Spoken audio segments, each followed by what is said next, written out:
Welcome to my channel of mystery, intrigue and murder. Another video based on the books I write. If you haven't already, please subscribe and like, and remember to click the bell for notification when I put out new videos. Jealousy is one of the oldest motives for murder. In Coronation Souvenir, James Pidgley's sister Anne is obviously jealous of her siblings. In Three Ring Circus, a former work colleague of Brinano shows his jealous streak. The following are just 5 cases where jealousy was the cause of real murder. In a bizarre love triangle gone wrong, Belgian woman Els Klotterman murdered her skydiving partner and love rival Els van Doren. Klotterman and van Doren both met and fell in love with the young and handsome Dutchman Marcel Somers at their parachute club. Although 38-year-old Van Doren was married, both she and Klotterman began sleeping with the 25-year-old Somers according to a very strict schedule. Klotterman had Fridays and Van Doren had Saturdays. About a week before the murder in 2006, Klotterman spent the night on Somers' couch, where she overheard Van Doren and Somers having sex in the bedroom. Seeing Van Doren's parachute, she tampered with the release strings. When the trio went out on a skydiving trip together the following week, Van Doren plummeted to her death. Sentencing Klotterman to 30 years in prison, she will be eligible for parole after 10 years. In 2013, Melanie Smith was convicted of 5 counts of murder and branded by her own adult children as the most evil woman in Britain, after she set fire to her apartment building, killing the upstairs residents. Melanie had grown jealous and resentful of her upstairs neighbour, Lee Anna Shields, and her happy relationship with her partner, Liam Trimble.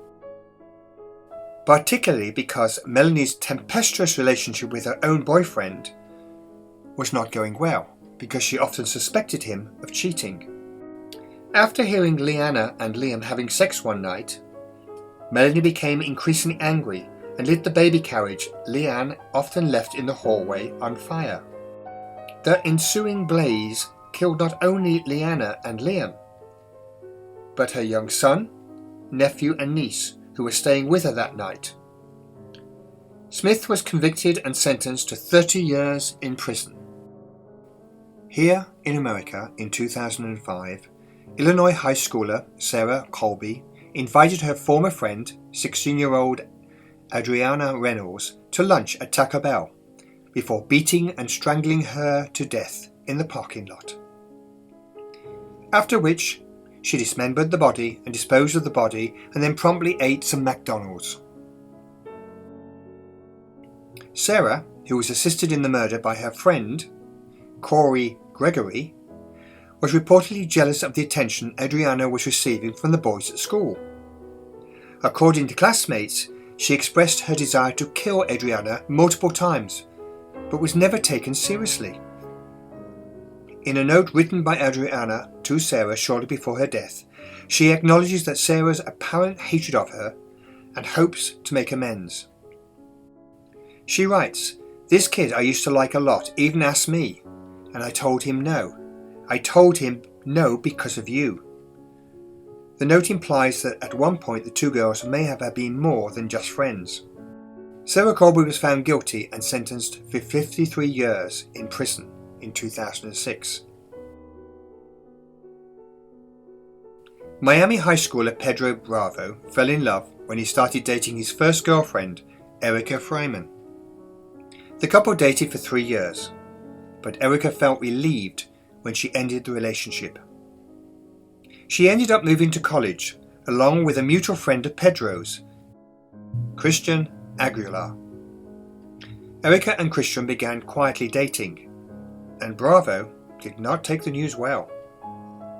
Despite Christian's efforts to reach out to Pedro, who he knew was having a difficult time, Pedro ended up drugging his former friend, strangling him, and burying his body in a shallow grave in the woods, after he asked Sarah for dump site suggestions. Christian was missing for 22 days before his remains were discovered by hunters. Pedro continues to maintain his innocence despite his conviction and sentence to life in prison without parole.